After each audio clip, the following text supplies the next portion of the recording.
Ito na naman ang karugtong. So tapos na ako magdilig. I have to pull out the wild grass. The wild grass, hindi na sweet. Kaya parang hindi maipon yung mga dahon. Ayan, nagawa ko. Sinusunod hanggat nandito ako. Sinusunod ko yan. Nagbunot yung mga ganun, mayroong tumutubong hindi na naman nararapat dito tumubo. Ayan. Kasi pag pinabayaan ito, dumadami ng dumadami. Pangit tignan. O yan o. Ayan. Kaya maganda sa isang bahay na malinis ang kapaligiran. Saka yung mga garden na masigla sa hiramdam kapag malinis. Ayan o. Mga taktak ng bulaklak yun kailangan mayroon kakasunod yan. Kung pwede nga lang umagat hapon yan, sundin na sundin kung ito lang talagang trabaho ko. Kaso hindi, marami pa kong ginagawa. Kaya kung saan na lang din bandangan ayan.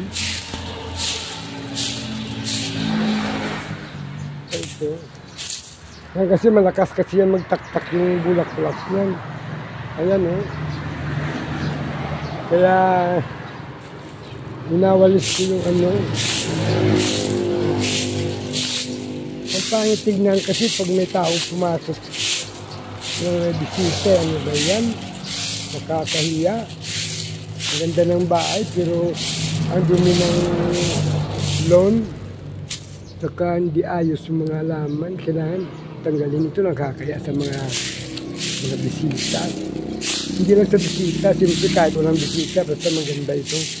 Hindi lang naman naglilinis tayo para sa bisita. Baka kasi naglilinis para lang sa bisita. No. Ako hindi, kahit na walang bisita. Hanggang may kaya pa ako kaya pa ng katawan ko, gagawin ko yan. Oo. Hindi ako ganun. Wala lang kasi akong ayan. Pero pa doon sa kabila ayan, wawalisin ko naman doon ulit. At saka uwi na ako pagkatapos kasi marami na rin akong doon na bahay na ipon na rin.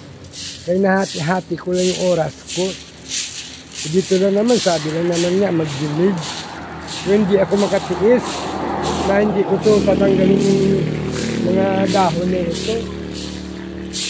Ayan. Ayan, kaya dilipat na ko dun sa kabila mamaya-maya konti. Sige, okay, bye-bye.